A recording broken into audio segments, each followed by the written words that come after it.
So all appliances thank you so much అండి. ఈ అవకాశం తీసుకొని 3 సంవత్సరాలు అవుతుంది. సో 3 సంవత్సరాల ముందు ఈ అవకాశం ఎందుకు తీసుకున్నాము అంటే గనక ఇంత గొప్ప రికగ్నిషన్ తీసుకునే రాత రాసింది కాబట్టి తీసుకున్నాం. ఓకే, సో ఆ రికగ్నిషన్ ఏంటి అంటే కనుక చూడండి, నేను చాలా హెల్త్ ప్రాబ్లంతో రావడం జరిగింది. ఆల్మోస్ట్ పాత వాళ్ళందరికీ తెలిసే ఉంటుంది.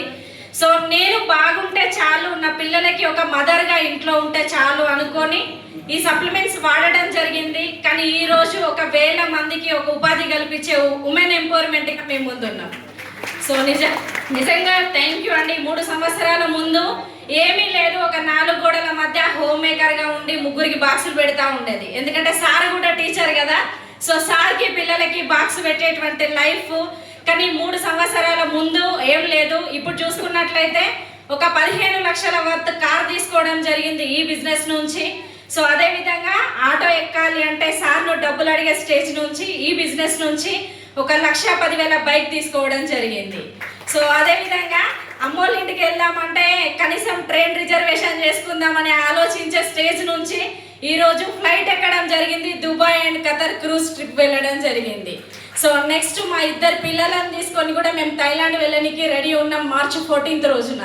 సో ఇంతకంటే గొప్ప ఇంకేం కావాలండి, అంతకంటే గొప్ప ఇంకేమన్నా ఉంది అంటే ఒక వజ్రం లాంటి ఆరోగ్యాన్ని తీసుకున్నా, మంచి హ్యాపీనెస్ తీసుకుంటున్నా.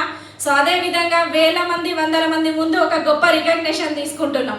హౌస్ వైఫ్కి ఎక్కడైనా రికగ్నిషన్ ఉందా అండి? సో ఇదే కనుక నా హస్బెండ్తో నేను రికగ్నిషన్ తీసుకోవాలంటే ఫస్ట్ 60 సంవత్సరాలు బతుకుండాలి. Yes or no? సో అక్కడ ఏమైనా మనకి ఛాన్స్ ఉంటుందా? మళ్ళీ ఒక షాల్వా మాత్రం సార్కు కప్పుతారు, పక్కన మనల్ని చూసి పంపిస్తారు. కానీ ఈరోజు చూడండి, ఒక బిడ్డగా నేను ఉంటే మా అమ్మ వాళ్ళ ఇంటికి వెళ్తే ఏమంటారండి, పలానోళ్ళ బిడ్డ వచ్చిందని అంటారు. Yes or no? సో అత్తమ్మ వాళ్ళ ఇంటి దగ్గర ఉంటే ఈమె ఎవరు అని అంటే పలానోళ్ళ కోడలని అంటారు. Yes or no? అదే మన హస్బెండ్తో మా సార్ టీచర్ కదా, మా సార్ వాళ్ళ స్కూల్కి వెళ్తే ఏమంటారు, మధు సార్ వాళ్ళ వైఫ్ వచ్చింది అని అంటారు. అంతేనా కాదా? సో మా పిల్లల వాళ్ళ స్కూల్కి వెళ్తే ఏమంటారండి, అద్వైత ఆదిత్య వాళ్ళ మదర్ వచ్చిందని అంటారు. Yes or no? సో మరి ఎక్కడన్నా సమతా మేడం వచ్చిందని అంటారా? కానీ ఈరోజు మన ప్రపంచం మొత్తం ఏమంటారండి, సమతా మేడం మధు సార్ వాళ్ళు వచ్చిరని అంటారు.